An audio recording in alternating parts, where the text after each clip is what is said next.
Si Aling Elena Vergara Reyes, ang nagmamayari ng kalahati ng isang imperyo ng real estate, ay pumunta sa sementeryo tulad ng dati bawat taon upang iyak-iyakan ang kanyang kaisa-isang anak. Ngunit pagdating niya sa panteon ng marmol, nakita niya ang di kapani-paniwala. Isang babaeng nakasuot ng basahan at isang maruming bata ang humipo sa sagradong nitso. Akmang tatawagan ni Elena ang pulis para paalisin sila, ngunit nang lumingon ang bata at sinabi ang tatlong ipinagbabawal na salita, naramdaman ng milyonarya na huminto ang tibok ng kanyang puso. Ang natuklasan niya sa nitso na iyon ay magpapabago sa kanyang kapalaran magpakailanman. Alas 10 umaga noon, ng isang Martes na kulay abo at maulan. Ang langit sa ibabaw ng lungsod ay tila sumasalamin sa eksaktong nararamdaman ni Elena sa loob. Isang malamig, walang hanggan, at tahimik na bagyo. Bumaba si Elena mula sa kanyang armored Mercedes.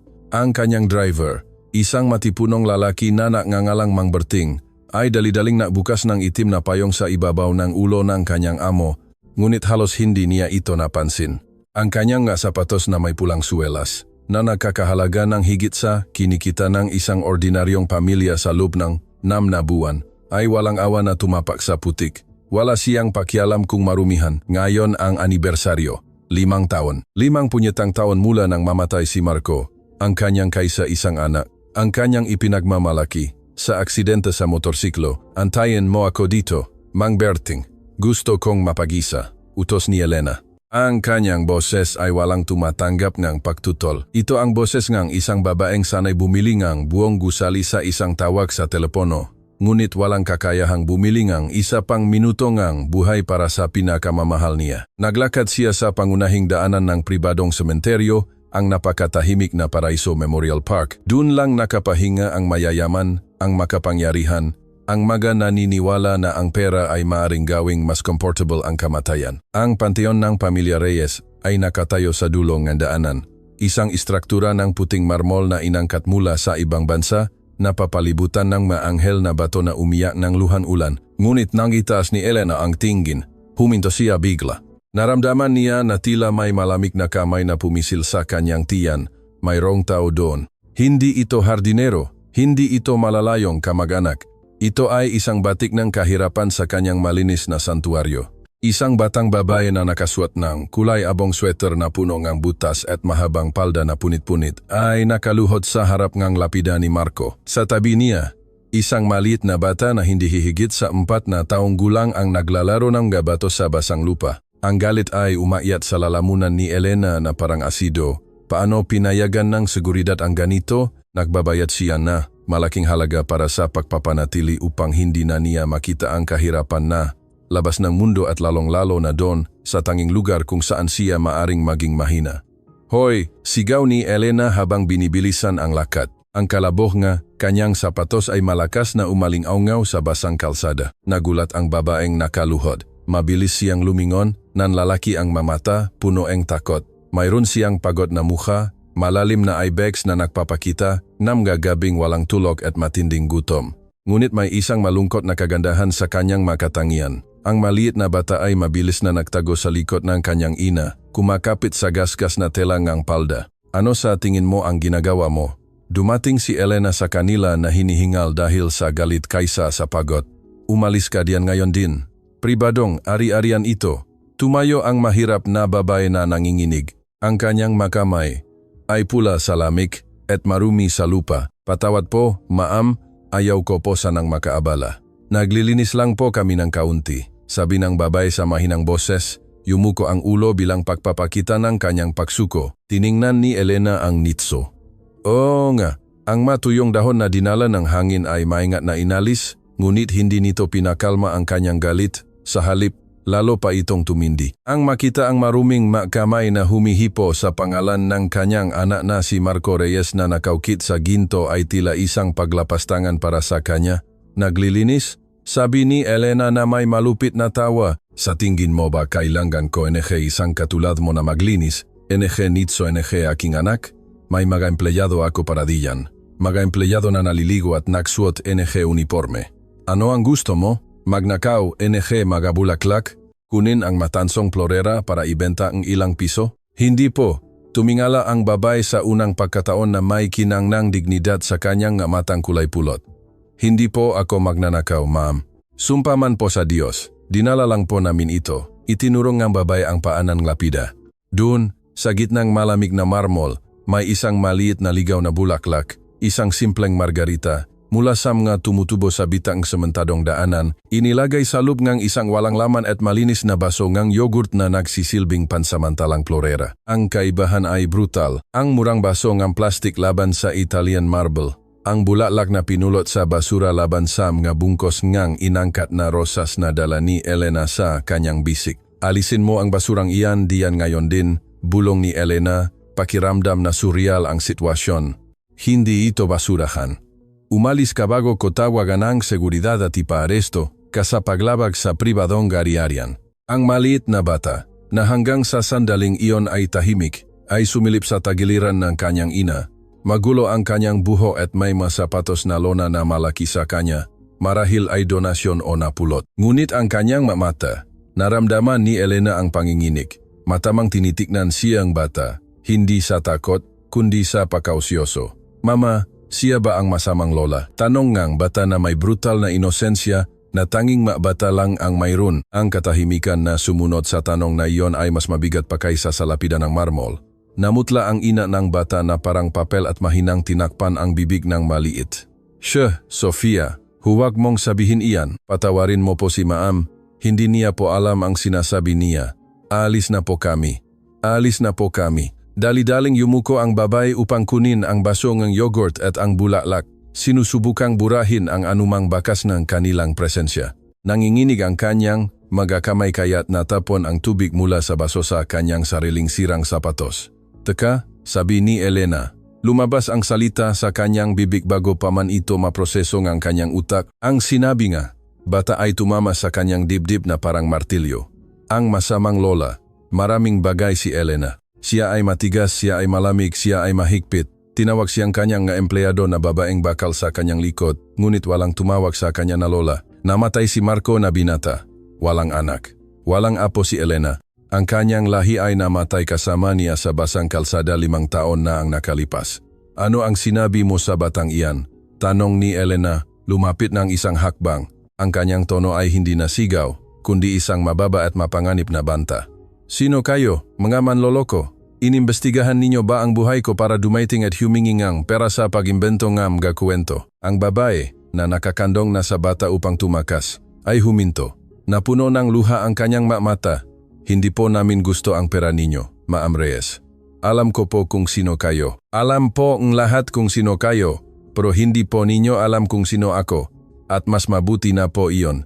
Halika na, Sofia. Tumalikod ang babae at nagsimulang lumakad nang mabilis patungo sa gilid na labasan ng sementeryo, ang ginagamit ng tauhan ng serbisyo. Mang Berting, sigaw ni Elena patungo sa pangunahing pasukan. Bagaman masyadong malayo ang driver para marinig siya. Nilabas niya ang kanyang cellphone nang nangingini ang mga kamay. Tatawagan niya ang seguridad. Ipapahuli niya sila sa gate. Walang tumatalikod kay Elena Reyes at lalong-lalo na pagkatapos magpahiwatik ng ganong kabaliwan. Ngunit pagkatapos ay may nangyari na nakpatigil sa daliri ni Elena sa screen ng telepono. Ang bata, mula sa balikat ng kanyang ina, ay itinaas ang kanyang maliit na kamay at kumaway sa nitso. Paalam, Papa Angel. Sigaw ngang maliit sa kanyang matinis na boses at pagkatapos ay nagsimulang humuni. Hindi ito ordinaryong kanta. Hindi ito uso na kanta mula sa radyo. Ito ay isang simpleng melodiya, paulit-ulit, isang partikular na pahuni. Taratata, tulog na. Pumagsak ang cellphone ni Elena sa saig, tumama sa gilid ng bato na may tuyong tunog. Ang mundo ay tila umikot sa paligid niya. Ang tunog ng ulan ay nawala. Tanging ang pahuni na iyon ang naririnig niya sa kanyang ulo.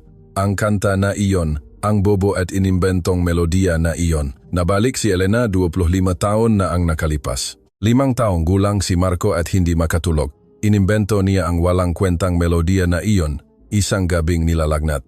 Hindi nila kailanman isinulat. Hindi nila kailanman inawit sa harap ng ibang tao. Ito ang kanilang sikreto, ang sikreto ng ina at anak. Hinihuni ni Marco ito kapag siya ay kinakabahan, kahit noong matanda na siya, kapag akala niya ay walang nakikinig sa kanya. Paano nalaman ng nakabasahang batang iyon ang lihim na kanta sa pagpapatulog ng kanyang namatay na anak? Tigil. Ang sigaw ni Elena ay nakakabingi. Hindi ito utos. Ito ay isang pakiusap na nagpanggap na utos. Huminto ang babae mga 20 metro ang layo. Hindi siya lumingon. Nanatili siyang walang kibo sa ilalim ng ulan. Mahigpit na niyakap ang bata, na tila gusto niya itong protektahan mula sa isang putok. Tumakbo si Elena. Tumakbo siya tulad ng hindi niya ginawa sa loob ng maraming taon. Kinalimutan ang kagandahang asal. Kinalimutan ang kanyang masakit na tuhod at ang kanyang sapatos na designer. Dumating siya sa kanila at hinawakan ang brasong babae. Ang telangang basang sweater ay magaspang sa ilalim ng kanyang perpektong manicure na gadaliri. Tumingin ka sa akin, hiningal ni Elena na tumutulo ang makeup dahil sa ulan. Saan mo nakuha ang kantang iyan? Magsalita ka. Mabagal na lumingon ang mahirap na babae. Umiyak siya. Ang kanyang maluha ay nahalo sa ulan. Inawit niya po ito, bulong ng babae na may basag na boses. Inawit niya po ito sa aking tiyan nung hindi pa po siya ipinapanganak. Sabi niya po, ito ang kanta na inawit sa kanyang mama para itaboy ang mga halimaw. Napahawak si Elena sa kanyang dibdib. Marco, tanong niya na may pabulong na boses. Nakilala mo si Marco? Tumango ang babae, yumuko ang tingin sa hiya. Nagtrabaho po ako sa kafeteria malapit sa opisina niya. Ang kafeteria na pinupuntahan niya tuwing umaga. Walang nakakaalam sa amin, ma'am. Natakot po siya sa inyo. Takot sa akin. Umurong si Elena ng isang hakbang na tila sinampal. Sabi niya po hindi ninyo kailanman tatanggapin ang isang waiter na hindi nakatapos ng high school. Na may mga plano kayo para sa kanya. Magkakasal sa mga anak nga magkakasosyo. Kaya po kami nakita ng patago. Tiningnan ni Elena ang bata, si Sofia. Ngayon na malapit na siya, nakita niya ito. Hindi lang ang mata, ito ay ang hugis ng baba. Ang maliit na lamat na katangian ng Mareyes. Ito ay ang paraan ng pagkukunot ng kanyang no. Eksaktong katulad ng ginagawa ni Marco kapag siya ay nalilito. Siya ay, hindi matapos ni Elena ang pangungusap. Masyadong malaki, masyadong impossible. Ipinanganak siya 6 na buwan pagkatapos na aksidente. Sabi nga ina na mahigpit na niyakap ang bata sa kanyang dibdib. Nang mamatay si Marco, naiwan po akong mag-isa. Natanggal po ako sa trabaho dahil delikado ang pagbubuntis. Nawalan po ako ng apartment, nawalan po akong lahat. Bakit hindi ka lumapit sa akin? Tanong ni Elena na may halong takot at pagkalito. Mayaman ako, matutulungan sana kita. Dugo ko siya. Malungkot na ngumiti ang babae. Isang mapait at masakit na ngiti. Pumunta po ako, ma'am. Pumunta po ako sa inyong mansyon 1 linggo pagkatapos ng libing na may 3 buwang tiyan. Hindi po ba ninyo naalala? Kumunot ang no ni Elena, nakahanap sa kanyang alaala na nababalot ng sakit ng araw na iyon. Malabong naalala niya ang tao sa gate. Maraming tao, ang guwardiya, patuloy ng baba. Sabi ko po ay dala ko ang anak ni Marco. Tinawagan niya po sa intercom at kayo po ang sumagot. Ang puso ni Elena ay bumilis ang tibok. Ano ang sinabi ko? Sabi po ninyo, sabihin mo sa oportunistang iyan na umalis. Patay na si Marco at ngayon ay lumalabas na ang lahat ng daga para humingi ng keso. Kung hindi siya aalis, pakawalan ang maaso, napahawak si Elena sa kanyang bibig. Naalala niyang may nasabi siyang ganon. Bulag siya sa sakit, puno ng pampatulog, kinamumuhian ang mundo. Marami siyang tinanggihan na tao nung maaraw na iyon. Hindi niya kailanman naisip, hindi niya kailanman inakala. Akala ko po ay kinamumuhian ninyo ako, mahinang sabi ng babae. Kaya po ipinangako ko na hindi kailanman mararanasan ng aking anak ang inyong pagamak. Nakaligtas po kami sa abot na aming makakaya, naglilinis ng kabahay, nahuhugas ng pinggan. Pero ngayon po ay gustong makita ni Sofia ang kanyang papa. Alam po niya na nandito siya. Ang katotohanan ay bumagsak kay Elena na parang konkritong slab. May apo siya. Isang apo na namumuhay sa lubos na kahirapan habang siya ay nag-iisa sa isang mansyon na may 20 kwarto na papalibutan ng mga luho na hindi nagbibigay init.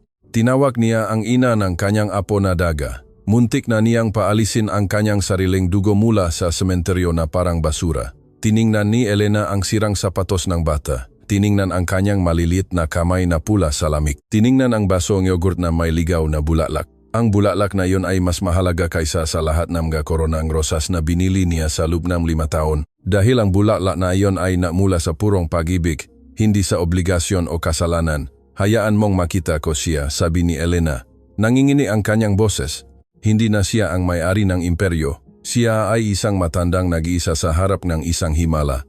Lumuhod siya sa putik ng walang pakialam sa kanyang designer suit na nakakahalaga ng 5,000. Bumaba siya sa antas ng bata. Kamusta, Sofia? Sabi niya na sinusubukang ngumiti sa pagitan ng mga luha. Tinitigan siyang bata na may pagdududa, ngunit pagkatapos ay tumingin sa kanyang mama, naghahanap ng pag-apruba. Ang ina, sa kabilang lahat, ay bahagyang tumango. Hello po, sabing bata, malungkot po ang inyong nga mata tulad ng mama ko. Napahigbi si Elena na nagbasag sa kanyang lalamunan. Oh, mahal ko, matagal na akong malungkot, ngunit sa sandaling iyon ay isang malakas na ingay ang nakagambala sa eksena. Ang gwardiya ng sementeryo, isang matangkat na lalaking may seryosong mukha, ay papalapit ng tumatakbo na may hawak na batuta, sinundan ni Mang Berting, ang driver ni Elena. Ma'am Reyes, sigaw ang gwardiya. Pasensya na po, nakita ko po sa mga kamera na binubulabog kayo ng mga pulubi na ito. Lumabas kayo dito ngayon din, mga marumi. Itinaas ng gwardiya ang kamay para hawakan ang braso ng ina ni Sofia ng marahas. Huwag mong hawakan. Ang sigaw ni Elena ay napakalakas kaya't huminto ang gwardiya ng bigla, muntik ng madulas sa putik. Mabagal na tumayo si Elena. Nagbago ang kanyang postura. Hindi na siya ang babaeng talunan dahil sa sakit. Ngayon ay may layunin na siya. Ang kanyang nga mata, na datiye walang buhay, ay kumikinang na may malamig at kalkuladong galit. Pero ma'am, bulong ang gwardiya, mapulubi po sila, dinudumihan po nila kayo. Ang babaeng iyan, sabi ni Elena na itinuro ang ina ni Sofia ng matatag na daliri, ay ang aking manugang, at ang batang iyan ang aking apo, ang tanging tagapagmana ng kayamanan ng Mareyes. Napaawang ang bibig ng gwardiya, ngunit walang lumabas na tunok. Binitiwan ni Mang Berting ang payong. At kung muli kang magtataas ng boses sa kanila o titiknan sila ng may pagama, patuloy ni Elena na lumapit sa gwardiya hanggang sa maamoy niya ang takot nito. Sisiguraduhin ko na hindi ka lang mawawalan ng trabaho, kundi hindi ka na makakatrabaho kahit bilang gwardiya sa basurahan sa lungsod na ito. Naintindihan mo ba? Opo ma'am. Pasensya na po ma'am. Tumalikod si Elena patungo sa babaeng tahimik na umiyak at kay Sofia. Mang Berting, utos ni Elena nang hindi lumilingon sa likod. Buksan mo ang pinto ng kotse. Sasama sila sa amin. Saan po? Tanong ng ina ni Sofia na may takot. Ma'am, wala po kaming sapat na damit. Hindi po kami pwede. Inalis ni Elena ang kanyang cashmere coat na mas mahal pa sa isang maliit na kotse at inilagay sa balikat na basang-basa na babae. Pagkatapos ay inalis niya ang kanyang silk scarf at ibinalot sa maliit na si Sofia. Umuwi, sabi ni Elena. At sa unang pagkakataon sa loob ng 5 taon, ang salitang bahay ay hindi tunok na walang laman. Umuwi na tayo. Marami tayong pag-usapan at may 5 taon akong magkakarawan na dapat bawin. Hinawakan ni Elena ang kamay ng bata. Malamig at magaspang ito, ngunit nang pisilin ng maliliit na daliri ni Sofia ang kanyang kamay, naramdaman ni Elena ang isang electrical discharge. Ito ang parehong pakiramdam na naramdaman niya nang hawakan niya ang kamay ni Marco sa unang pagkakataon. Sumakay sila sa kotse, ngunit hindi alam ni Elena na nagsisimula pa lang ang tunay na hamon dahil ang pagdadala sa kanila sa mansyon ay magpapalabas. Niyegyera sa kanyang mga kasosyo, sa kanyang sariling extended family, na umaasang mamana ang kanyang kapalaran at magbubunyag nengay mga sikreto ni Marco na hindi man lang alam ng ina ng kanyang anak. Habang umaandar ang kotse, iniwan ang sementeryo. Nakita ni Elena sa rearview mirror ang isang figura na nagmamasid sa kanila mula sa malayo, nagtatago sa likod ng puno. May iba pang nakakaalam sa pagkakaroon ng bata at ang taong iyon ay hindi masaya. Ang biyahe patungo sa mansyon ng Mareyes ay isang paglalakbay sa dalawang mundo. Sa loob ng armored Mercedes, ang air conditioning ay amoy pino at bagong katad. Sa labas, ang kulay abo at maulang lungsod ay lumipas na parang isang pelikulang hindi kaparte. Pinakmamasdan ni Elena ang kanyang bisita mula sa kabilang upuan. Ang ina, na sinabing ang pangalan ay Christina, ay nakayuko ang tingin, mahigpit na hawak ang kanyang kupas na bag na parang naglalaman ng madiamante. Ang maliit na si Sofia, pagod sa emosyon, ay nakatulog sa kandungan ng kanyang ina, nagiwan ng maliit na mansa ng putik sa cream-colored upholstery na nakakahalaga ng libu-libong piso. Si Mang Berting, ang driver, ay kinakabahan na tumitingin sa rearview mirror. Ma'am, umubo siya. Inabisuhan ko na po si Aling Luisa na mayroon tayong nabisita. Ang pangalan ni Luisa ay nagpatigas kay Elena. Si Luisa ay ang kanyang pamangkin, ang pinsan ni Marco. Mula nang mamatay ang kanyang anak, si Luisa at ang kanyang asawang si Carlos ay nanirahan sa kumpanya na parang mabuitre, naghihintay ng tamang oras para manahin ang lahat. Hindi ko kailangang humingi ng permiso para pumasok sa sarili kong bahay, Mang Berting, malamig na sagot ni Elena. At kung may problema si Luisa, ipaalala mo sa kanya kung sino ang nagpipirma ng kanyang seke. Tinawid ng kotse ang malalaking rehas na bakang residensya ng Reyes. Para kay Cristina, hindi iyon bahay, iyon ay isang nakakatakot na palasyo. Mga puting haligi, mga hardin na parang pinutol ang laser at isang fountain sa gitna na kasing laki ngang plazang kanyang barangay. Diyos ko po, bulong ni Cristina. Sabi ni Marco malaki ito, pero kinamumuhian ni Marco ang bahay na ito. Sabi ni Elena na may katapatan na nakagulat sa kanya mismo. Sabi niya isa itong museo, hindi tahanan. Huminto ang kotse. Sa pagbaba, ang kaibahan ay agaran at brutal. 3 empleyado ng serbisyo, malinis na nakauniporma, ang lumabas para salubungin ang ginang. Ngunit nang makita nilang bumaba si Cristina na may sirang sapatos, nababalot sa cashmere coat at ang maruming bata, ang kanilang mga profesional na mukha ay nakahiwa-hiwalay sa mga nakakasuklam, nangiwi na hindi nila maitago. Aling Marta, tawag ni Elena sa mayordoma, isang seryosong babae na 30 taon nang naninirahan sa bahay. Ihanda mo ang guest room, ang asul, at gusto kong magpadala ka kaagad ng mainit na pagkain, sabaw, manok, sariwang prutas, lahat. Tiningnan ni Aling Marta si Cristina mula ulo hanggang paa, humihinto sa putik sa kanyang binti. Maam, ang asul na silid, ang para sa madiplomatikong bisita, ibinaba ni Aling Marta ang kanyang boses na galit. Ang mataong ito ay pupunuin ng kuto ang lahat. Dapat silang dalhin sa service quarter sa basement para disimpektahan muna. Naramdaman ni Elena ang isang sampal ng katotohanan. Ganun pala ang pagtingin ng mundo sa kanyang apo bilang isang salot. Aling Marta, ang boses ni Elena ay isang nakamamatay na bulong. Ang batang iyan ay may higit na karapatang naririto kaysa sa iyo at sa akin. Kung maririnig ko muli ang isang salitang ang pahamak, mapupunta ka sa kalye ng walang benepisyo. Naintindihan, ihanda mo ang banyo ang aking suite. Ako mismo ang mag-aasikaso sa kanila, nakalat ang makatulong na parang matakot na langgam. Ginabayan ni Elena si Cristina at Sofia pataas ng hagdan, dumadaan sa ma-oil portrait ng mga ninuno Emma Reyes. Tinitingnan ni Cristina ang lahat ng may takot, natatakot na hawakan ang nga dingding at dumihan ang nga ito. Pagpasok sa pangunahing banyo, isang espasyo ngang marmol at ginintuang gripo na mas malaki kaysa sa buong apartment na tinitirhan ni Cristina bago sila paalisin. Ang batang ina ay napaya. Anong nangyayari? Tanong ni Elena na nag-alala. Isinara ang pinto. May masakit ba sa iyo? Umiling si Cristina, humihigbi habang inilalagay si Sofia na inaantok sa malambot na alpombra. Kasi po, ilang buwan na po kaming walang mainit na tubig, maam. Naliligo po si Sofia sa malamig na tubig sa isang balde. Ang makita po ito ay masyado po. Naramdaman ni Elena na nabasag ang kanyang puso. Binuksan niya ang magripo at nagsimulang punuin ng singaw ang silid. Halikayo, alisin natin ang lamig na iyan sa inyong ngabuto. Ang nangyari sa susunod na oras ay isang pagbabago. Habang tinutulungan ni Elena na hugasan ang buhol-buhol na buhok ng bata gamit ang jasmine shampoo, natuklasan niya ang apilat ng kahirapan. Si Sofia ay may manggakagat ng insekto sa kanyang mga braso. Masyado siyang payat para sa kanyang edad. Nasa kanya ang mga buto-buto. Ngunit nakakita rin siyang iba pa.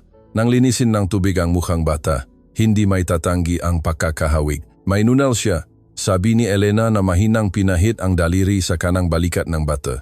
Si Marco ay may parehong nunal. Opo, sabi ni Cristina, na nahuhugas ng kanyang mabraso sa lababo na may pagkamahiyain. Sabi ni Marco ay markang halinganghel ang tawa niya dito. Tiningnan ni Elena si Cristina. Ngayon na malinis na siya, nang walang makeup ng dumi at matinding pagod, nakita ni Elena na siya ay isang magandang babae, ngunit higit pa sa kagandahan, may malalim na kalungkutan sa kanyang nga mata. Kailangan kong malaman ang totoo. Cristina, sabi ni Elena na nagabot sa kanya ng tuwalya ng Egyptian cotton, ang buong katotohanan. Bakit hindi sinabi sa akin ni Marco? Naintindihan ko na natakot siya sa reaksyon ko. Pero ang itago ang pagbubuntis, itago ang kanyang anak. Hindi iyon ugali niya. Mahal niya ang mga bata. Nagbalot si Cristina ng tuwalya at umupo sa gilid ng napakalaking batya. Naglalaro si Sofia ng bula, walang pakialam sa usapan ng matatanda. Hindi lang po sa takot sa pagtanggi ninyo, Ma'am, kumpisal ni Cristina na binaba ang boses. Takot po sa kanila. Kanila, kumunot ang no ni Elena. Sino ang sinasabi mo? May natuklasan po si Marco sa kumpanya ilang linggo bago siya mamatay. Mayroon po tungkol sa mga account, tungkol sa mga delikadong kasosyo. Sabi niya po, kung may malalaman ang sinuman na may kahinaan siya, isang babae at isang anak, gagamitin po nila kami para i-pressure siya. Naramdaman ni Elena ang lamig na walang kinalaman sa temperatura. Ibig mong sabihin, ang aksidente? Hindi ko po alam. Mabilis na pinutol ni Cristina na may takot sa mga mata. Hindi ko po kailanman nalaman, pero bago po siya mamatay, pumunta po siya sa bahay ko. Namutla po siya. Binigyan niya po ako sobre. Sabi niya po, kung may mangyari sa akin, huwag mong buksan ito maliban kung ito ay usapin ng buhay o kamatayan. At huwag na huwag kang lalapit sa pamilya ko maliban kung wala ka ng ibang pagpipilian. Nasa iyo ba ang sobre na iyan? Tanong ni Elena na biglang tumayo. Nasa akin po, pero nang paalisin po ako 6 na buwan na ang nakakaraan. Marami po sa aking gamit ang nawala. Nakatago po ito sa isang safety deposit box sa isang bus station. Iyon lang po ang natitira sa akin mula sa kanya. Nagsimulang maglakad si Elena paikot-ikot sa banyo. Ang kanyang isip na negosyante ay nagsisimulang makonekta ng puntos na pagkakaba ni Marco noong mahuling buwan na iyon. Madalas siyang nakikipagtalo sa kanyang pinsan na si Carlos. May mga audit na hindi nagtutugma. Ma'am, sabi ni Cristina, ngayon lang po kami pumunta sa sementeryo dahil may sakit po si Sofia noong nakaraang linggo. Nilagnat po siya ng husto. Akala ko po ay mawawala ko na siya at sa kanyang delirium ay tinatawag niya ang kanyang papa. Ipinangako ko po na kung gagaling siya ay dadalhin ko siya para makita siya. Hindi ko po gusto ang pera ninyo. Gusto ko lang tuparin ang isang pangako. Sa sandaling iyon, bumukas ang pinto ng silid ng walang katok. Lumabas si Elena ang banyo. Isinara ang pinto sa likod niya upang protektahan ang pribasya ni Cristina. Sa silid ay si Luisa, ang kanyang pamangkin, isang matangkad, payat na babae na nakasuot ng designer clothes, ngunit may ekspresyon na maaring makabasag ng salamin. Sa likod niya ay si Carlos, ang kanyang asawa, na may karaniwan niyang pekeng ngiti. Tita Elena, sabi ni Luisa na nakakrus ang braso. Sabi ni Aling Marta ay nawawala ka na sa katinuan. Totoo ba na dinala mo ang ilang pulubi sa bahay at pinapaligo mo sila sa iyong banyo? Mga bisita ko sila, sagot ni Elena na tumayo ng buo. At ito ang bahay ko. Hindi ko naalala na inimbita kita sa kwarto ko, Luisa. Elena, pakiusap na magitan si Carlos na may tonong ng pagka-patronizing. Naintindihan namin na mag-isa ka. Ang anibersaryo ng pagkamatay ni Marco ay laging nagpapahina sa iyo, ngunit ang magpaso ng matao mula sa kalye ay mapanganib. Maring may sakit sila, maring magnanakaw mas masahol pa. Maespiya nga, industriya nga kalaban na nagpapanggap. Ang pulubi na iyan, sabi ni Elena na tinatamasa ang bawat salita, ay ang ina na aking apo. Ang katahimikan na sumunod ay lubos. Nawala ang ngiti ni Carlos. Namutla si Luisa. Ano? Sabi ni Luisa na may kinakabahang tawa. Apo, tita, walang anak si Marco. Niloko ka. Ito ang pinakamatandang trick sa mundo. Isang mahirap na babae ang naghahanap ng matan at nag-iisang babae. May mata siya ni Marco, putol ni Elena. Nasa kanya ang kanyang baba at alam niya ang mabagay na tanging si Marco lang ang nakakaalam. DNA test. Sigaw ni Carlos na nawawalan ng kontrol. Hinihingi ko ang isang DNA test ngayon din. Hindi ko papayagan na isang kung sino lang ang dumating para maklaim ng shares sa kumpanya na may imbento na bastardo. Sa sandaling iyon, bumukas ang pintong banyo. Lumabas si Cristina. Nakasuot siya na silk robe ni Elena na malaki sa kanya. Ngunit naglalakad siya na may bagong dignidad. Si Sofia ay nasa tabi niya. Nababalot sa isang malinis at maliwanag na tuwalya. Tumingin si Cristina ng direkta kay Carlos. Ang kanyang mata ay kumikinang sa pakilala at takot. Kilala ko po kayo, sabi ni Cristina na itinuro si Carlos. Umurong si Carlos ng isang hakbang, kitang-kita ang kanyang kaba. Hindi ako nakikisalamuha sa mga hama. Hindi ko alam ang sinasabi mo. Opo, iginiit ni Cristina. Lumalakas ang kanyang boses. Pumunta po kayo sa apartment ni Marco isang gabi. Nakatago po ako sa kusina. Sinisigawan ninyo po siya, sabi ninyo, kung hindi mo pipirmahan ang mapapel na iyan, pagsisisihan mo, ikaw at ang iyong lihim na babae. Nagbago ang mukha ni Elena. Mabagal siyang lumingon kay Carlos na parang isang mandaragit na nakatingin sa kanyang biktima. Alam mo, tanong ni Elena sa napakababang boses. Alam mo na may babae si Marco at hindi mo kailanman sinabi sa akin? Nagsimulang pakpawisan si Carlos. Elena, nagsisinungaling siya, isa siyang aktres. Tingnan mo siya, iniimbento niya ito para kumuha ng pera sa iyo. May nunal ang bata, sabi ni Elena na hindi pinansin si Carlos, ang parehong nunal ni Marco. At kung alam mo ang tungkol sa kanyang lihim na babae, kung gayon mas marami kang alam kaysa sa inamin mo sa investigasyon ng aksidente. Ito ay katawa-tawa. Sabi ni Luisa na hinawakan ang braso ni Carlos. Aalis na kami, tita. Kapag nawala na ang pagkabalif mo at na-realize mo na nagpasok ka ng kriminal sa bahay, tawagan mo kami. Ngunit huwag mong asahan na susuportahan ka namin kapag nanakawin nila pati ang iyong mga alahas. Lumabas sina Luisa at Carlos nang silit na halos tumatakbo, ngunit bago tawirin ang pinto, binigyan ni Carlos ng huling tingin si Cristina. Isang tingin na hindi pahamak, kundi purong banta, isang pangako ngang pakasira. Nanginginig si Elena sa galit. Lumingon siya kay Cristina at Sofia. Tama ka, sabi ni Elena na humihinga ng may hirap, may panganib. Nakakasama ko ito sa ilalim ng bubong ko sa buong panahong ito. Lumapit si Elena sa isang lumang desk at kumuha ng seke. Sinulatan niya ito ng isang halaga at ibinigay Cristina. Tiningnan ni Cristina ang papel. Ito ay PHPH, 1,000. Ayaw ko pong pera ninyo, ma'am. Ulit ni Cristina, nasaktan. Hindi ito regalo. Sabi ni Elena, kumikinang ang kanyang mata sa determinasyon. Ito ay para sa magastos sa operasyon. Bukas ng umaga pupunta tayo sa bus station na iyon para kunin ang sobre na iniwan ni Marco at pagkatapos ay pupunta tayo sa pinakamagaling na laboratorio sa lungsod. Gagawin natin ang DNA test na iyan. Yumuko si Elena sa harap ni Sofia na nakatingin sa lahat ng nanlalaki ang mamata, ngunit hindi dahil may duda ako sa iyo, mahal ko. Alam ko na dugo kita, nararamdaman ko sa aking mabuto. Gagawin natin ang test para ipamukha sa mabuitra na iyan. At kapag ang papel ay nagsabingang positibo, babaguhin ko ang aking testamento. Tumayo si Elena at tumingin sa bintana patungo sa hardin kung saan ang ulan ay patuloy na bumabagsak.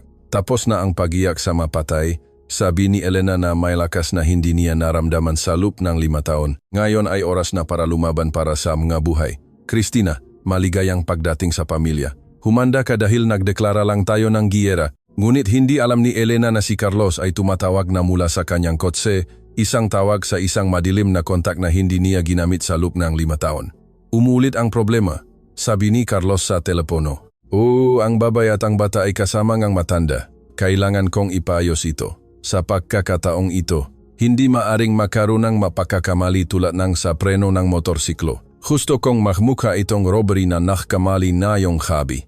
Ang mansyon nga Reyes ay nalubog sa dilim. Sa labas lalong lumala ang bagyo, binago ang hardin sa isang latian ng mga anino at humahagulgol na hangin. 2:00 madaling araw, hindi makatulog si Elena. Nakaupo siya sa isang velvet armchair sa sulok ng guest room, binabantayan ang pagtulog ni Sofia at Cristina. Ang maliit ay natutulog na nakabukas ang bibig. Isang binti ang nasa labas ng silk sheets. Eksaktong tulad ng pagtulog ni Marco sa edad na iyon. Ang katahimikan ng bahay ay nagdala ng mamulto. Ipinikit ni Elena ang kanyang mga mata at sa isang sandali ang amoy ng ulan at halumigmig ng kasalukuyan ay nagbago sa amoy ng tabako at lumang pabango ng kanyang yumaong asawa, ang ama ni Marco, isang lalaki na nagtayo ng imperyong ito gamit ang dugo at bakal. Naalala niya ang isang gabi 30 taon na ang nakakaraan. Nilalagnat si Marco. Umiyak siya dahil hindi alam ng mga doktor kung ano ang sakit nito. Inilagay ng kanyang asawa ang kanyang kamay sa balikat niya at sinabi, ang Reyes ay hindi nababasag. Elena, yumuyuko tayo, ngunit hindi tayo kailanman nababasag. At kung may nagbabanta sa ating dugo, nagiging halimaw tayo para ipagtanggol ito. Ang pahaya na iyon ay umalingaw-ngaw sa kanyang isip, maging halimaw. Tiningnan ni Elena ang kanyang kamay. Ngayon ay may kulubot at mansa dahil sa edad. May natitira pa siyang lakas para maging halimaw kung kinakailangan. Ginugol niya ang huling 5 taon sa pagiging multo, isang nagdurusa na anino sa isang walang laman na bahay. Ngunit ang makita ang batang iyon na humihinga, ay nagbigay sa kanya ang dosis ang adrenalin na akala niya ay nakalimutan na niya. Tumayo siya para ayusin ang kumot kay Sofia. Sa paggawa nito, nahawakan na ang kanyang daliri ang pisngi ng bata. Mainit ito, buhay. Ito ang kapani-paniwalang patunay na hindi patuluyang nawala si Marco. Noon niya narinig, hindi ito kulog, ito ay mas banayad. Ang kaluskos ngang isang tuyong sanga na natapakan sa teras sa ibaba. Pagkatapos ang hindi mapagkakamalang tunong laskater na dumudulas sa salamin ng likod na pinto ng kusina. Huminto ang puso ni Elena ng isang segundo at pagkatapos ay bumilis ang tibok. Hindi tumuno ang sistema ng alarma. Nangangahulugan lang iyon ang isang bagay. Mayroong nakakalam ng kodo may nag-deactivate nito mula sa loob.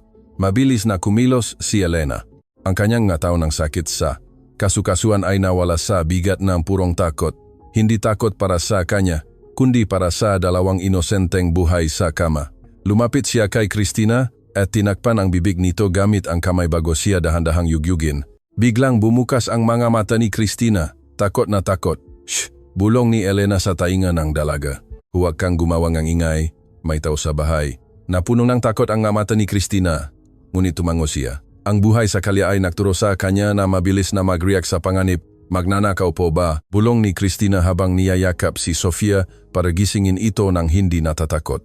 Hindi. Sabi ni Elena na naalala ang tingin ng put ni Carlos at ang tawag na inakala niyang ginawa nito, mas masahol pa sila. Crack.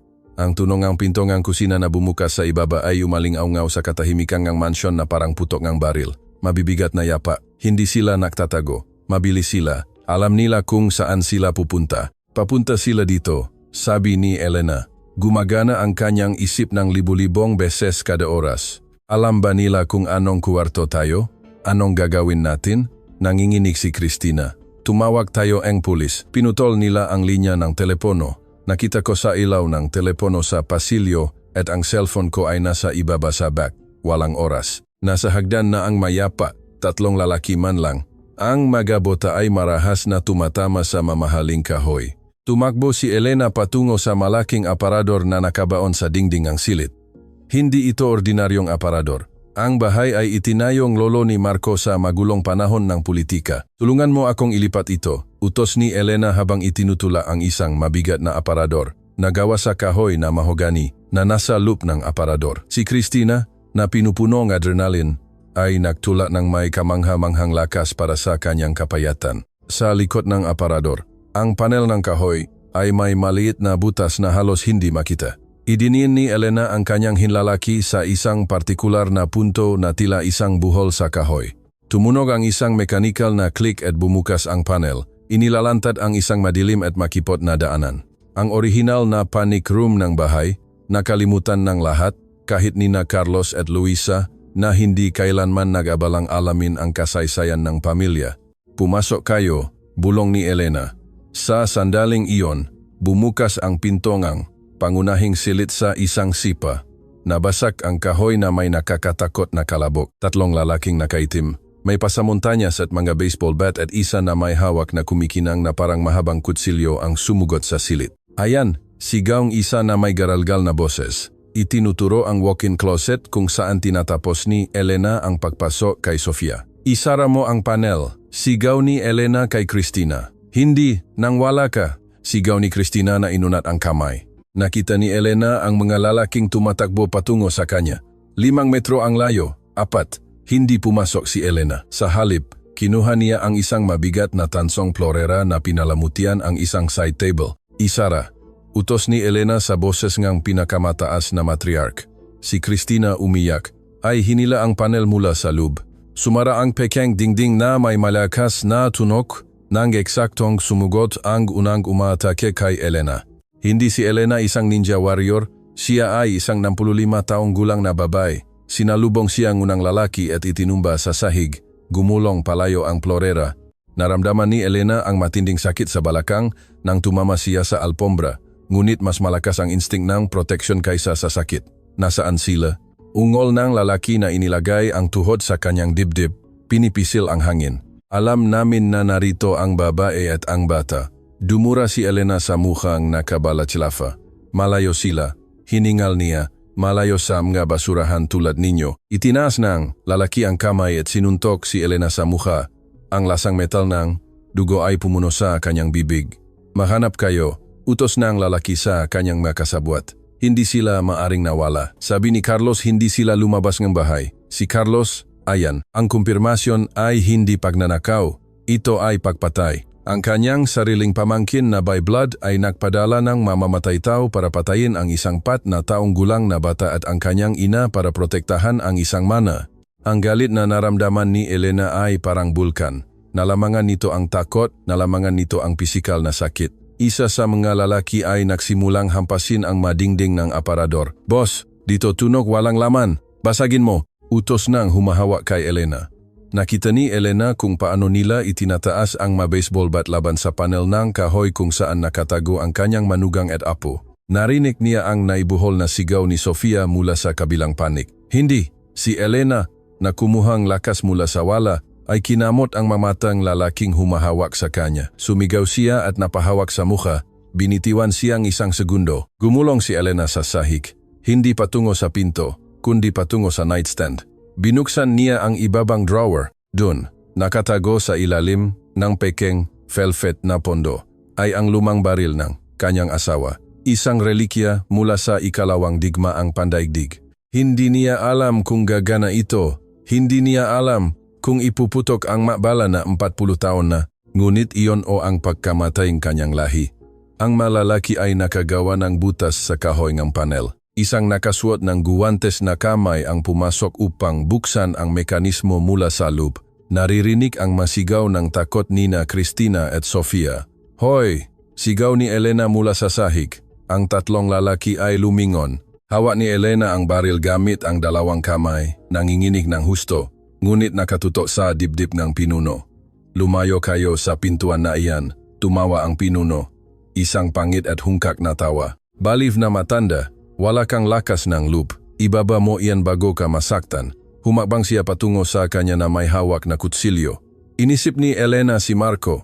Inisip niya kung paano niya ito nasagip. Inisip niya ang miserable na buhay na dinanas nina Cristina at Sofia dahil sa kanya, dahil sa kanyang pagtanggi. Ito ang kanyang pangalawang pagkakataon. Ibinibigay sa kanya ng Diyos ang pagkakataon na iligtas ang kanyang anak sa pamamagitan ng kanyang apo. Humakbang pa ang lalaki. Sabi ko ibaba mo ang ugong ay nakakabingi sa saradong silid. Nabaluktot ang baril sa mga kamay ni Elena, tumama sa kanyang masakit na balikat. Huminto ang lalaki na may ekspresyon ng lubos na pagkagulat sa ilalim ng balaklava. Tiningnan niya ang kanyang balikat kung saan ang isang pulang bulaklak ay nagsisimulang dumihan ang itim na tela na paluhod siya. Ang 2 lalaki ay naging paralisado. Hindi sila umaasa ang paglaban. Hindi sila umaasa na ang babaeng bakal ay may bakal talaga sa kanyang maugat. Ang susunod ay sa ulo, sigaw ni Elena, hindi na nanginginig ang kanyang boses. Ito ang boses ng isang leon na na-corner. Umalis kayo, papatayin ko kayong lahat. Ang tunog ng sirena ay nagsimulang marinig sa malayo. May nakarinig ng putok. O baka bumalik si Mang Berting. Tiningnan ng 2 lalaking walang sugat ang kanilang nasugatang pinuno. Tiningnan nila ang umuusok na baril ni Elena at mabilis na nagpasya. Umalis tayo. Hinawakan nila ang nasugatan sa mga braso at kinakalatkat siya palabas. Tumatakbo pababa nga hagdan. Nagiwan ng bakas ng dugo sa alpombra ng Persia. Nanatili si Elena na nakatutok sa walang laman na pinto sa loob ng 1 buong minuto. Humihinga ng husto hanggang sa narinig niya ang makina ng isang kotse na dumulas sa graba at lumayo. Saka lang niya ibinaba ang baril. Dahan-dahang bumukas ang lihim na panel. Lumabas si Cristina na putla na parang kandila na may Sofia sa kanyang bisig. Nang makita niya si Elena sa sahig na duguan ang mukha at may hawak na baril, tumakbo si Cristina patungo sa kanya. Ma'am Elena, nagpatapon si Cristina sa sahig sa tabi niya. Sinuri ang kanyang gasugat. Diyos ko, dinudugo ka. Binitiwan ni Elena ang baril at tiningnan si Cristina. Pagkatapos ay tiningnan niya si Sofia na umiyak ng tahimik. Yakap-yakap ang lik ng kanyang ina. Inunat ni Elena ang kanyang duguan na kamay at hinaplos ang buhok ng bata. Wala hiningal ni Elena na tumutulo ang luha ngang ginhawa sa kanyang pasapasang mukha. Wala nang makakasakit sa inyo. Ipinapangako ko sa libingan ng aking anak. Umiyak si Cristina. Niyakap ang matandang milyonarya at sa malamig na sahig na iyon. napapalibutan ng pagkawasak, dugo at basak na salamin, ang social barrier sa pagitan nila ay tuluyang nawala. Hindi na sila ang milyonarya at ang pulubi, sila ay dalawang ina. Sila ay isang pamilya na binuo sa apoing pagkaligtas. Ilang minuto pagkatapos, ang asul na ilawang pulisya ay bumaha sa silid sa pamamagitan ng basak na bintana. Tumakbo si Mang Berting, ang driver, na sinundan ng dalawang armadong pulis. "Ma'am," sigaw ni Mang Berting na takot nang makita ang eksena. "Dumating po ako agad nang makita ko ang mailaw na patay mula sa guardhouse." "Ngunit Mang Berting," sabi ni Elena, "hinayaan na asikasuhin siya ng mga paramediko. Huwag mong sabihin ang kahit ano tungkol kay Carlos." "Hindi pa." Tiningnan ni Cristina si Elena na nalilito, pero siya ang nagpadala sa kanila. Sinabi nila, "Alam ko," bulong ni Elena habang nilalagyan siya ng benda sano. "Pero kung aakusahan natin siya ngayon, magtatago siya, gagamitin niya ang kanyang nga abogado, sisirain niya ang nga ebidensya." "Hindi. Maglalaro tayo niya kanyang laro." Tumayo si Elena sa tulong ng isang paramediko. Sa kabilang ang pagkabangga, mas malinaw ang kanyang tingin kaysa dati. Palalabasay natin na nakamali sila, na isang karaniwang pagnanakaw ito at kapag nagtiwala siya. Kapag akala niya ay nanalo na siya, dudurugin natin siya. Lumingon siya kay Cristina, "Kailangan mong maging matatag. Anak, bukas ay nagsisimula ang isang bagong buhay, ngunit nagsisimula rin ang isang pangangaso. Kasama ka ba?" Tiningnan ni Cristina ang kanyang anak. Pagkatapos ay tiningnan ang baril sa sahig at sa wakas ay ang mga matang bakal kanyang biyenan. "Kasama po ako sa inyo," matatag na sabi ni Cristina, hanggang sa huli. Habang dinadala si Elena sa ospital para sa check-up at si Cristina at Sofia sa isang maximum security hotel na pag-aring ang kumpanya, sa kabilang panig ng lungsod ay tumunog ang telepono. Sinagot ni Carlos sa unang tunog, "Nagawa na, may makomplikasyon," sabi ngang isang distorsyon na boses. "May baril ang matanda. Binaril niya ang Ruso. Kinailangan naming itigil. Ngunit, mga inutil," sigaw ni Carlos na hinampas ang kanyang desk. "Pinatay ninyo ba sila o hindi? Ngunit may narinig kami bago pumasok. Pinag-usapan ng matanda ang isang sobre na iniwan ng Marco na iyon. Sabi nila, pupunta sila bukas sa isang bus station para kunin ito." Natigilan si Carlos. Nawala ang kulay sa kanyang mukha. Ang sobre, hinahanap niya ang punyetang sobre na iyon sa loob na 5 taon. Alam niya na may hawak si Marco na ebidensya ang kanyang nga paglustay at na kanyang nga transaksyon sa real estate mafia, ngunit hindi niya kailanman ito natagpuan. Akala niya ay sinira o nawala ni Marco ito sa aksidente. Kung hawak ng mga babae ang sobre, hindi lang siya mawawalan ng mana, makukulong din siya habang buhay.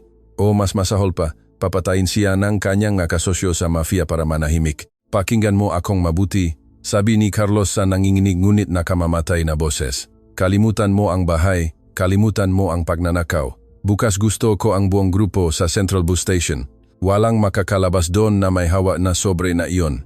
Walang sino man. Kung kailangan sunugin ang istasyon kasama sila sa loob, gawin ninyo." Binaba niya ang telepono at tumingin sa bintana ng kanyang luxury penthouse. Tulog ang lungsod. Walang kamalay-malay sa giyera na malapit ng sumiklap sa makalye nito. Kinakabahang ngumiti si Carlos. "Tita Elena, gusto mong maglaro nga maligayang pamilya. Ngayon ay makikita mo kung ano ang mangyayari kapag nakialam ka sa may-aring laro." Ang suite ng hotel na may mataas na seguridad ay isang luho na bunker, ngunit ang hangin ay naramdaman na makapal na parang sa selda. 8:08 umaga. Tiningnan ni Elena ang kanyang sarili sa full-length mirror, ngunit hindi niya nakilala ang babaeng nakatitik sa kanya. Mayroon siyang benda sa na nakatago sa ilalim ng isang murang lana na sombrero. Hindi siya nakasuot ng kanyang designer suit, kundi isang lumang maong na pantalon at isang malaking jacket na nakuha ni Mang Berting, ang kanyang driver, sa isang night market. "Hindi po kayo muka si Ma'am Elena," sabi ni Cristina mula sa pinto. Nagbago rin siya, ngunit para kay Cristina, ang damit na iyon ay ang kanyang pang-araw-araw na uniforme sa giyera. Tumalikot si Elena na pakiramdam na mahina nang walang kanyang high fashion na baluti. "Iyon ang punto, hindi ba?" sagot ni Elena na may ngiwi.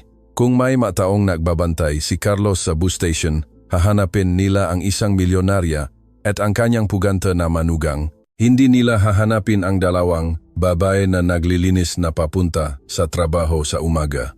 Lumapit si Cristina at may tapang na wala siya nung nakaraang araw. Inayos niya ang lig ng jacket ni Elena. "Kailangan ninyong lumakat ng iba," Itinuro ni Christina. Lumakat kayo na parang pag-ari ninyo ang lupa na inaapakan ninyo na nakataas ang baba. Ganyan kayo matutuklasan sa isang segundo. Kumunotang no ni Elena. At paano mo gusto na lumakad ako? Lumakat kayo na parang humihingi ng tawad sa pag-okupa ng espasyo, malungkot na sabi ni Christina. Nakayuko ang balikat, nakatingin sa lupa, mabilis ngunit tahimik na hakbang. Ganyan po kami lumakat. Ang hindi nakikita, maam. Ganyan po kami nakakaligtas. Naramdaman ni Elena ang buhol sa lalamunan. Mas masakit ang aral na iyon ng kaligtasan kaysa sa suntok sa ulo. Ito ang katotohanan na dinanas ng kanyang apo sa loob na 4 na taon. Turuan mo ako, sabi ni Elena nang may pagpapakumbaba. Sa susunod na 20 minuto, natuto ang milyonarya ng sining ng panlipunang invisibility. Natuto siyang yumuko, itago ang kanyang mukha, magdala ng plastic bag na parang naglalaman ng makayamanan. Naiwan si Sofia sa pangangalaga ni Mang Berting at 2 pinagkakatiwalaang gwardiya sa hotel. Masyadong mapanganib na dalhin siya, nakakabagbag damdamin ang pamamaalam. Babalik kami, mahal ko, pangako ni Elena na hinahalikan ang nungang bata. At kapag bumalik kami, wala nang makakapagiwalay sa atin. Lumabas sila ng hotel sa service door. Sumakay sa isang lumang taxi sa halip na ang armored Mercedes. Ang destinasyon, ang Central Bus Terminal, ang lugar kung saan naghihintay na mahukay ang nakaraan ni Marco. Ang terminal ay isang kaguluhan ng ingay, amoy ng gasolina at desperadong sangkatauhan. Naramdaman ni Elena ang isang biglang takot nang makita ang kanyang sarili na napapalibutan ng napakaraming tao, siksikan at sigaw nga mga nagtitinda. Sa kanyang nakaraang buhay, hinding-hindi siya tutuntong sa lugar na ito nang walang bodyguard na nagbubukas ng daan. Huwag kang bumitaw sa aking braso, bulong ni Christina, ginagabayan siya ng may kasanayan sa gitna ng maraming tao at huwag mong titigan sa mata ang sinuman. Lumapit sila sa lugar ng mga locker.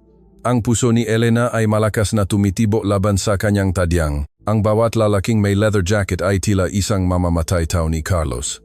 Ang bawat casual na tingin ay tila isang banta. Nandun sila, sabi ni Christina, huminto bigla sa likod ng isang konkretong haligi na puno ng graffitis. Sumilip si Elena ng maingat. Sa harap ng hilera ng kinakalawang na metallic lockers ay nakatayo ang 2 lalaki.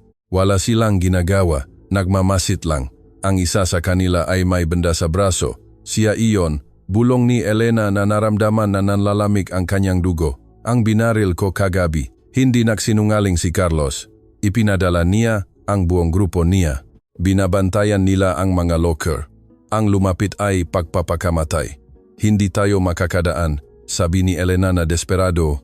Kung makita nila tayo, papatayin nila tayo dito mismo sa gitna ng maraming tao. Ang mataong ito ay walang pakialam kung may masaksi. Hindi po natin kailangan ng lakas, ma'am, sabi ni Christina na may kakaibang kinang sa mga mata. Kailangan natin ang barangay. Tumingin si Christina sa paligid at lumiwanag ang kanyang mga mata nang makita ang isang grupo ng mga taong nakaupo sa sahig sa isang sulok sa malayo. Napapalibutan ng mga karton at mga asong kalye. Antayin ninyo po ako dito, sabi ni Christina. At sa ngalan ng lahat, huwag po kayong tumingala. Nakita ni Elena kung paano lumapit si Christina sa grupo ng pulubi. May mayakapan, may mangiti. Naramdaman ni Elena ang hiya. Hinusgahan niya ang mataong iyon sa buong buhay niya. Hindi niya sila pinansin mula sa bintana ng kanyang kotse at ngayon sila ang kanyang tanging pag-asa. Bumalik si Christina 5 minuto pagkatapos, kasama ang isang matandang lalaki. Walang ngipin at may balbas na kulay abo. Naamoy alak ngunit may mababait na mata. Ma'am Elena, ito po si Lolo Poldo. Pagpapakilala ni Christina. Siya po ang nag-aalaga kay Sofia kapag kailangan kong maganap ng pagkain. Gumawang labis at komikong payuko ang lalaki. Isang kasiyahan. Ginang, sabi ni Jamie ay may problema kayo sa mga gorilya. Tonatang mga gorilya na iyon ay sila rin ang nanakit sa maliit na Sophie. O, sabi ni Elena, nilunok ang kanyang aristokratikong pagmamataas at kinamayan ang maruming kamay ng lalaki. Kailangan naming makapunta sa locker 4004. Matutulungan mo ba kami? Para sa maliit na Sophie, gagalawin ko ang bundok, sabi ni Lolo Poldo. At para makita ang mukha ng mga taong iyon kapag bumagsak sa kanila ang mundo, gagawin ko ito ng libre. Mga kabayan, sumipol siya patungo sa kanyang grupo. Ang sumunod ay isang koreografiya ng kaguluhan.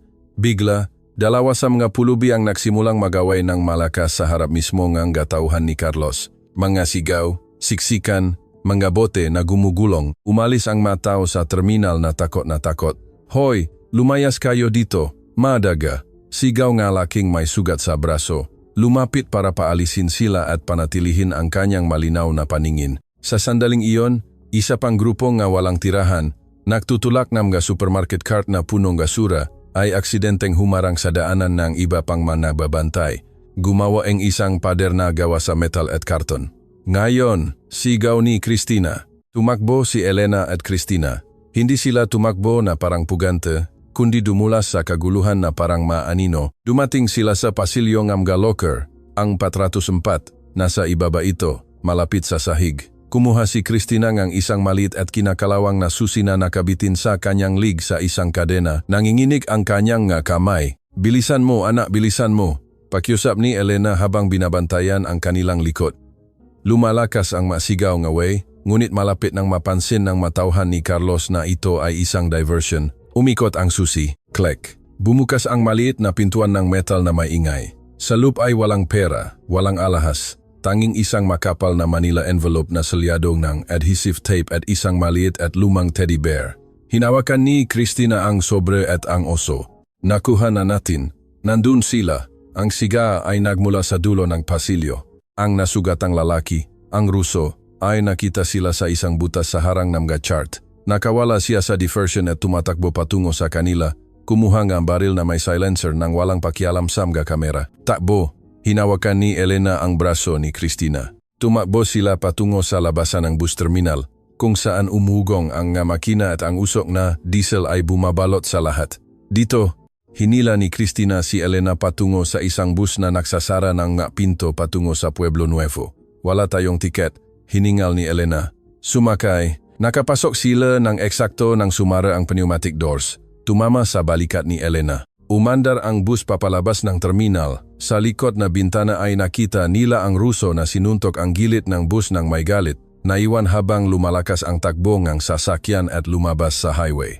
Pumulupot si Elena sa upuan, ang puso ay malapit ng sumabog. Tiningnan niya si Christina, na niyakap ang sobre sa kanyang dibdib, umiyak at tumatawa ng sabay. Sa unang pagkakataon, hindi nakita ni Elena ang isang estranghero, nakita niya ang isang kasama. Nakita niya ang babaeng minahal na, kanyang anak at naunawaan niya kung bakit may lakas, si Christina na hindi kayang bilhin ng pera. Salamat, sabi ni Elena na hinawakan ang kamay ni Christina. Hindi niya ito binitiwan. Iniligtas mo ang buhay ko, ang masamang lola. Pinisil ni Christina ang kamay ni Elena. Iniligtas ninyo po ang kaking anak kagabi. Tablado na po tayo, lola. Iba ang tuno ng salitang lola sa pagkakataong ito. Hindi ito insulto. Ito ay isang titulo na napanalunan sa labanan. Dinala sila ng bus palayo sa sentro patungo sa isang tahimik na industrial zone. Bumaba sila sa unang ligtas na hintuan at nagtago sa isang maliit na roadside cafeteria na walang tao at tahimik. Nag-order sila ng 2 black coffee. Ito na ang oras. Inilagay ni Elena ang sobre sa malakit na lamesengang formicha.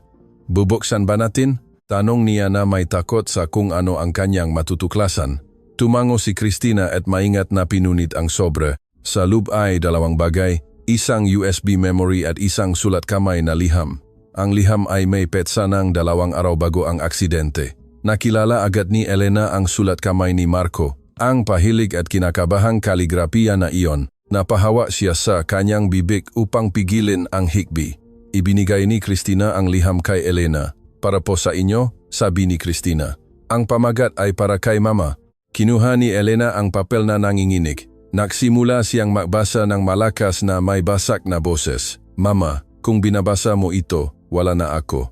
At kung binabasa mo ito, sana ay dahil nakaroon ng tapang si Christina na hanapin ka at nakaroon kang ang puso na pakinggan siya. Alam kong binigo kita. Gusto mo akong maging haringang iyong imperyo, ang pating sa negosyo tulad ni Papa. Pero gusto ko lang maging masaya at natagpuan ko ang kaligayahan sa isang lugar na hindi mo kailanman titingnan. Sa isang kafeterya na may isang babae na nagmamahal sa akin kung sino ako, hindi dahil sa apelyidong Reyes. Kinailangan huminto ni Elena. Tumutulo ang luha sa papel. Binubura ang tinta. Patuloy siyang nagbasa. Hindi ko sinabi sa iyo ang tungkol kay Christina o sa sanggol na paparating. dahil natakot ako. Hindi sa pagtatakwil mo sa akin. Wala akong pakialam doon. Natakot ako na tratuhin mo sila tulad ng pagtrato mo sa lahat ng hindi nababagay sa iyong perpektong mundo, ngunit nakamali ako. Sa pagtatago sa kanila ay inilagay ko sila sa panganib. Natuklasan ko na si Carlos ay naglalaban ng pera sa pamamagitan ng construction company. Gumagamit siya ng murang materyales sa mga bagong gusali. Ang mana sa southern area ay guguho, mama. Papatay silang tao kung makaroon ng lindol. Kinumpronta ko siya at binantaan niya ako na aalisin ang aking mga distraction. Sa USB ay naroon ang lahat ng ebidensya, ang tunay na account, ang recording ng kanyang banta. Gamitin mo ito, sirain mo siya, ngunit pakiusap, mama, nagmamakaawa ako sa iyo, protektahan mo ang aking pamilya, kilalanin mo ang iyong apo, bigyan mo siya ng pagmamahal na sobra-sobra sa iyo at hindi mo alam kung saan ilalagay mula nang mamatay si Papa. Isa kang dakilang babae, mama. Nakalimutan mo lang kung paano maging matamis. Binitiwan ni Elena ang liham. Ang katahimikan sa kafeteria ay lubos. Isa kang dakilang babae. Nakalimutan mo lang kung paano maging matamis. Ang pahayag ay tumama sa kanya ng mas malakas kaysa sa anumang bala. Gumugol siyang 5 taon sa pagkamuhi sa mundo. Iniisip na ang kanyang anak ay namatay dahil sa pagka-irresponsible, gayong sa katunayan ay namatay siya bilang isang bayani na sinusubukang protektahan ang mga inosente mula sa katiwalian ni Carlos. At siya bula ay iniwan ang pamilya ng bayaning iyon sa kalye. Patawad, bulong ni Elena na nakatingin kay Cristina. Patawad na patawad, anak ko. Patawarin mo ako sa bawat minuto nitong 5 taon. Patawarin mo ako sa gutom na dinanas nila sa lamig. Tumayo si Cristina mula sa kanyang tabing lamesa at niyakap si Elena. Isang tunay at mahigpit na yakap mula sa anak patungo sa ina. Sabi po ni Marco ay matigas kayo. Sabi ni Cristina sa tainga ni Elena. Pero sabihin po niya na kung may sinuman ang makapasok sa puso ninyo, ipagtatanggol ninyo ang inyo laban sa kahit sino. At tama po siya. Pinunasan ni Elena ang kanyang luha, isinilit ang liham sa kanyang bulsa malapit sa kanyang puso. Pagkatapos ay kinuha niya ang USB at mahigpit itong pinisil sa kanyang kamao hanggang sa pumuti ang kanyang mabuto. Nagbago ang kanyang tingin. Ang kalungkutan ay napalitan ng isang malamig, kalkuladong at nakamamatay na determinasyon. Ang babaeng bakal ay bumalik, ngunit sa pagkakataong ito ay mayroon siyang puso. Nasa atin ang ebidensya, sabi ni Elena, bumalik ang kanyang boses sa tono na utos. Nasa atin ang record ng bangko, nasa atin ang banta. Gusto ni Carlos ng gyera, kung gayon ibibigay natin sa kanya ang pahayag. Kinuha niya ang isang disposable phone na ibinigay sa kanya ni Mang Berting. Nagdial siya ng numero mula sa alaala. Hindi ito pulis. Maaring nabili ang pulis. Nagdial siya ng numero ng Solicitor General ng Estado, isang matandang kaibigan ng kanyang asawa na matagal nang sinusubukang linisin ang lungsod, ngunit walang sapat na ebidensya. Ricardo, si Elena Reyes ito. Hindi, huwag kang mag-hang up, pakinggan mo ako ng mabuti. May hawak ako sa ulo ni Carlos Vergara at mayroon pa akong iba, ang real estate scandal ng dekada. Gusto ko agarang proteksyon testigo para sa aking pamilya at gusto ko raid bago magdilim. Interesado ka ba?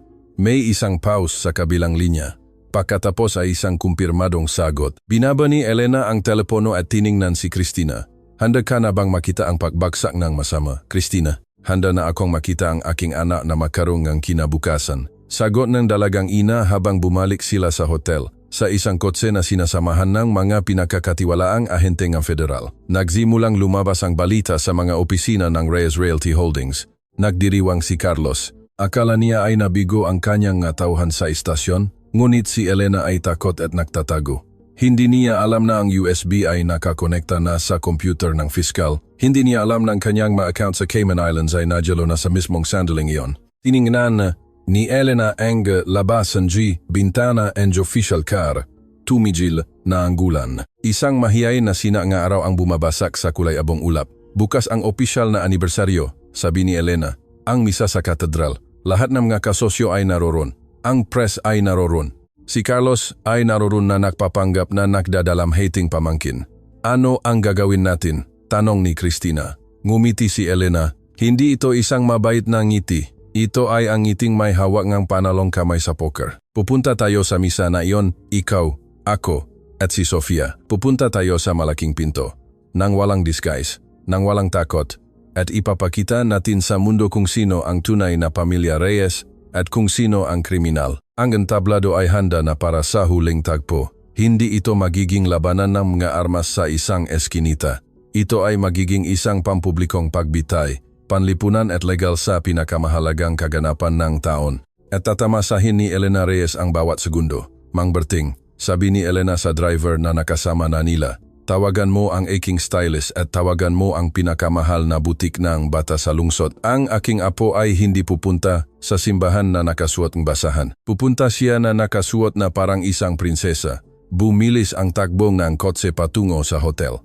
Tapos na ang pagbabago. Natagpuan ng milyonarya ang kanyang pagkatao at natagpuan ng mahirap na babae ang kanyang kapangyarihan. Sama-sama sila ay hindi mapipigilan. Ang umaga ng misa nga anibersaryo ay sumikat na may maningning na araw. Isang mapanukso na kaibahan sa bagyo na sumalanta sa lungsod at sa buhay nina Elena at Cristina ilang araw na ang nakalipas. Ngunit para kay Elena, ang araw na iyon ay hindi isang panunuya, ito ay isang senyales. Si Marco ay nakangiti. Sa suite ng hotel, ang kapaligiran ay ng isang electrical na kalmado. Walang takot. Ang takot ay nanatili sa bus station, sa maruming sahig kung saan muntik nang mawalan ng buhay si Elena. Ang naroon ngayon ay isang bakal na determinasyon. Bagay po ba sa akin, Lola? Tanong ni Sofia na bahagyang umikot sa harap ng salamin. Napahinga ng malalim si Elena. Ang bata ay nakasuot ng madilim na asul na velvet dress na may puting lace collar. Nakasuot siya nga puting medyas at kumikinang na sapatos na Charol. Hindi na siya mukha ng gutom na bata sa sementeryo. Mukha siyang prinsesa. Mukha siyang isang Reyes. Bagay na bagay sa iyo, mahal ko, sabi ni Elena na yumuko para ayusin ang laso sa buhok nito. Pero tandaan mo ang sinabi ko sa iyo, hindi ka prinsesa dahil sa damit na ito. Ikaw ay prinsesa dahil matapang katulad ng mama mo. Lumabas si Cristina mula sa banyo. Nakasuot siyang isang itim na business suite, simple ngunit elegante na ipinakuha ni Elena mula sa kanyang sariling koleksyon nung siya ay mas bata pa. Akmang-akma ito sa kanya. Tinago ngang makeup ang ma-ibex ng maraming taon ng insomnia, ngunit hindi nito tinago ang ningning ng kanyang mamata. Handa na po ako, sabi ni Cristina. Hindi na nanginginig ang kanyang boses. Tumayo si Elena. Nakasuot siyang puting-puti. Isang pagamon sa tradisyon ng pagluluksa. Ngayon hindi tayo magluluksa sa isang kamatayan, Cristina. Ngayon ay ipagdiriwang natin ang isang buhay at lilinisin natin ang basura sa ating bahay. Nasa iyo ba ang relisyaryo? Hinawakan ni Cristina ang kanyang dibdib. Dun, sa ibabaw ng kanyang puso, nakasabit ang isang maliit na larawan ni Marco sa loop ng gintong medalyon. Opo, kung gayon, halika na. Hindi maring magsimula ang palabas nang walang mga bida. Puno ang Manila Cathedral. Ang mapiling tao ng lungsod, ang makasosyo sa negosyo, politiko at mga kaibigan na lumalabas lang kapag may champagne o kamera ay nagsisiksikan sa inukit na mga bangko ng kahoy. Sa unang hilera, si Carlos Vergara ay nagpapanggap na pinupunasan ang isang luha na wala naman. Sa tabi niya, si Luisa ay diskretong sinusuri ang kanyang telepono. Marahil ay kinakalkula kung gaano katagal bago basahin ang testamento kung mawawala si Elena dahil sa lungkot. Nagsimula ang pari sa homily, nagsasalita tungkol sa pagiging bukas palad ni Marco, isang lalaki na halos hindi niya nakilala. Umakyat si Carlos sa pulpito para magbigay ng pasasalamat. Ang aking pinsan na si Marco, nagsimula si Carlos na may sinanay na boses ngang sakit. Ay higit pa sa isang kasosyo, siya ay isang kapatid. Ang kanyang pagkamatay ay nagiwan ngang isang bakante na sinubukan kong punan na pinamunuan ang kanyang pamana ng may karangalan at katapatan. Isang bulungan ng pag-apruba ang kumalat sa simbahan.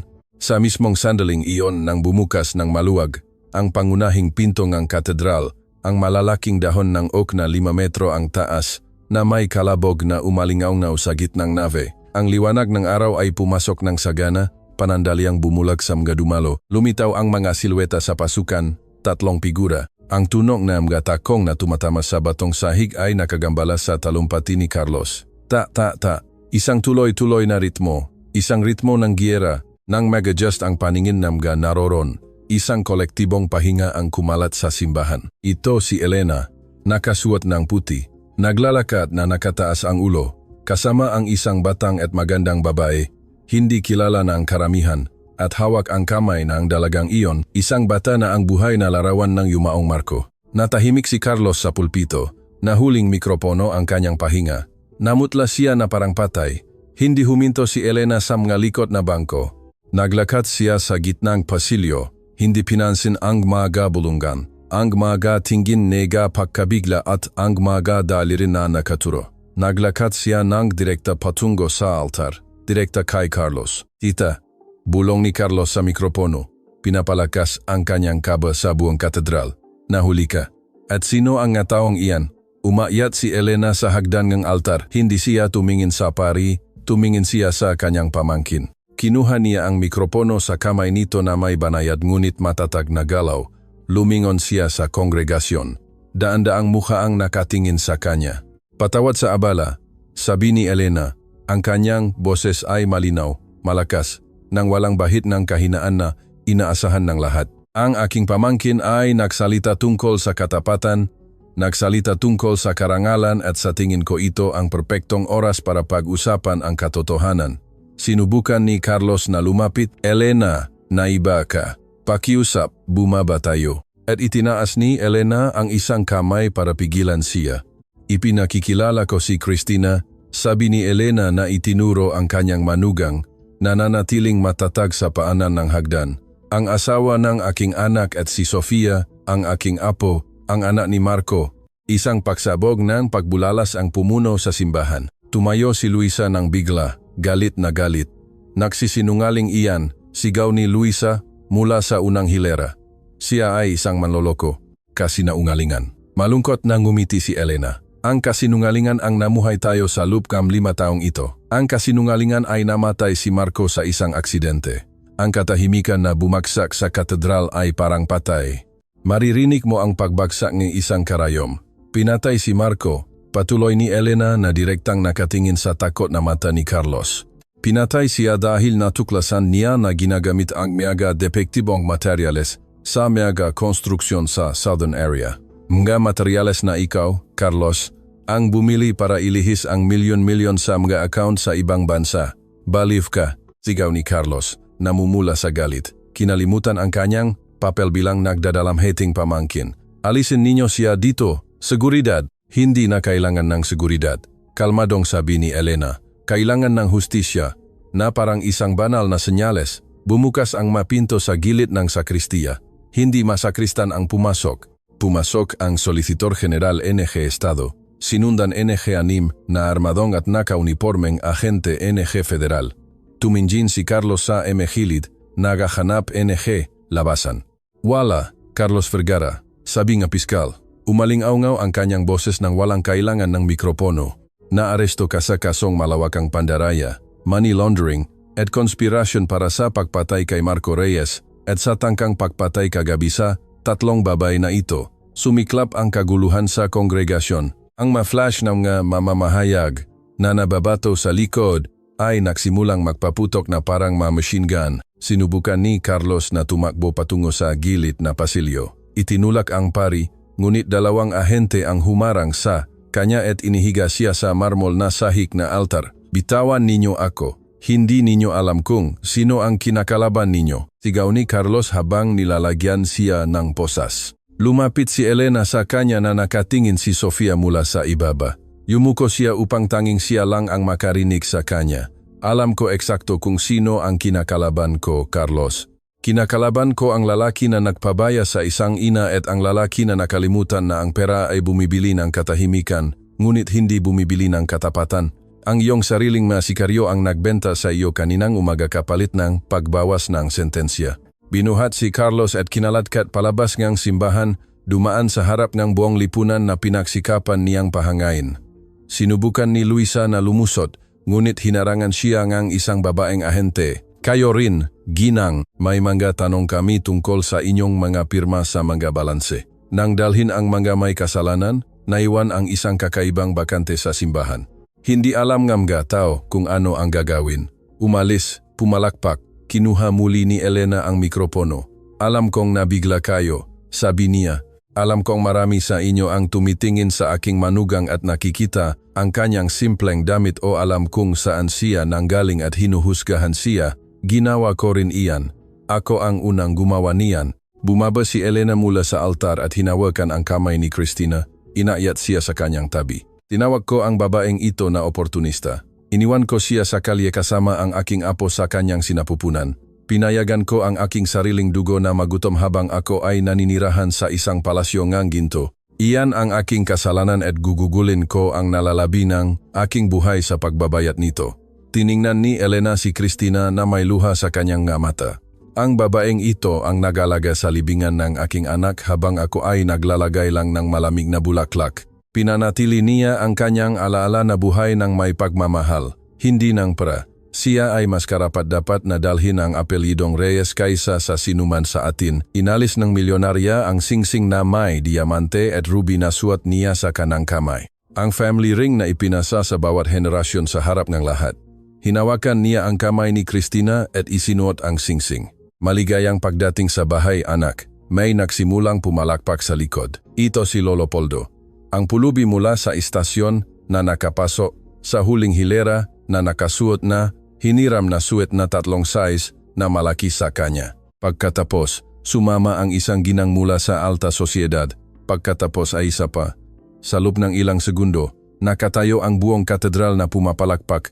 Hindi sila pumalakpak para sa pera. Pumalakpak sila para sa katotohanan. Pumalakpak sila dahil sa isang pagkakataon ay nanalo ang mga mabubuti. Tumakbo si Sofia patungo sa kanyang ina at lola, niyakap ang dalawa. Nahuli nga photographer ang larawan na iyon. 3 henerasyon nga babae na nakakaisa, hindi dahil sa trahedya, kundi dahil sa tagumpay. 6 na buwan pagkatapos, hindi natahimik ang mansyon ngang na Reyes. Ang hardin na dating geometric at sterile ay mayroon na ngayong duyan na nakabitin sa matandang oak. May mga laruan na nakakalat sa tabing swimming pool at may musika. Si Elena ay nasa kanyang opisina, ngunit hindi na siya nagpipirma nga eviction o agresibong kontrata. Kung gayon, aprobado na ba ang budget para sa bagong community center? Tanong ni Elena sa telepono. Opo, Ma'am Reyes. Ang Marco Reyes Foundation ay magbubukas ng pinto sa baryo ng Santa Clara sa susunod na buwan. Libreng kainan, daycare para sa mga nagtatrabahong ina, at legal na payo para sa mga kababaihan na nasa panganib. Magaling, sabi ni Elena, at siguraduhin na ang direktor ay may lahat ng kailangan niya. Siyempre, si Ma'am Christina ay napakahigpit tulad ninyo. Tawa ng abogado sa kabilang linya. Binaba ni Elena ang telepono at tumingin sa bintana. Si Christina ay nasa hardin, sinusuri ang plano kasama ang arkitekto para sa bagong shelter. Nag-aral siyang administrasyon tuwing gabi at ipinapakita na siya ay isang natural na leader na may empatiya na nagpapakatao sa real estate empire. Tumakbo si Sofia sa opisina na puno ng lupa ang makamay. Lola, tingnan ninyo, sigaw niya na ipinapakita ang isang uot. Nakita ko po sa mga rosas. Si Elena, ang babae na dati nagtatanggal ng empleyado dahil sa mansa sa alpombra, ay binuhat ang bata ng walang pakialam kung madumihan ang kanyang silk blouse. Napakaganda, mahal ko. Ilalagay natin siya ulit sa hardin para mabuhay ng masaya. Lola, ngayon po ba ay makikita natin si Papa Angel? Tanong ng bata. Opo, ngayon po. Ang napakatahimik na Paraiso Memorial Park ay tahimik sa paglubog ng araw. Ang panteoneng marmol ay naroon pa rin, kahanga-hanga, ngunit may nakbaho. Hindi na lang mga inangkat at malamig na rosas ang naroon. Sa paligid ng nitso, nakatanim sa matabang lupa ay daan-daang ligaw na margarita. Ang ito ay simple, matatag, at maganda. Sina Elena, Christina, at Sofia ay umupo sa isang picnic blanket sa harap kang lapida. Walang kalungkutan, may kapayapaan. Kinuha ni Christina ang isang maliit na portable speaker at nagpatugtok ng isang malambing na kanta. Nagsimulang sumayaw si Sofia sa pagitan ng galibingan. Umikot at tumatawa, walang kamalay-malay sa kamatayan. Nagdiriwang ng buhay. Tiningnan ni Elena ang lapida. Marco Reyes, minamahal na anak, asawa at ama, idinagdag nila ang huling 2 salita 1 buwan na ang nakakaraan. Alam mo, Christina, sabi ni Elena na nagmamasid sa kanyang apo. Palagi kong iniisip na ang aking pamana ay ang pera, ang magusali, ang apelyido. At ngayon, tanong ni Christina na inilalapat ang kanyang ulo sa balikat ng kanyang biyenan. Ngayon alam ko na ang aking pamana ay ito. Itinuro niya si Sofia na sumasayaw sa ilalim ng ginintuang liwanag ng araw. Ang aking pamana ay ang natutunan kong magmahal sa tamang panahon.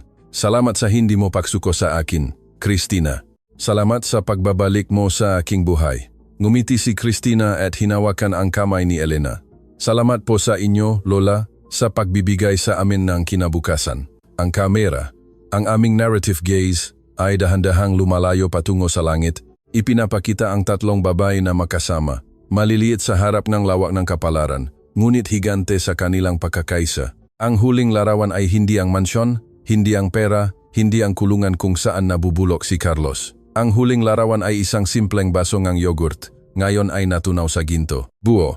Diskritong inilagay sa paanan ng nitso, may hawak na sariwang margarita. Walang hanggan, minsan ang tunay na kayamanan ay wala sa kung ano ang mayroon ka sa bangko, kundi sa kung sino ang kasama mo kapag dumating ang bagyo. Halos mawala lahat ni Elena Reyes dahil sa pagmamataas. Ngunit nanalo siya sa buong universo salamat sa kapatawaran dahil hindi kailanman huli ang lahat para ayusin ang sira. At hindi kailanman huli ang lahat para sabihin, maligayang pagdating sa bahay.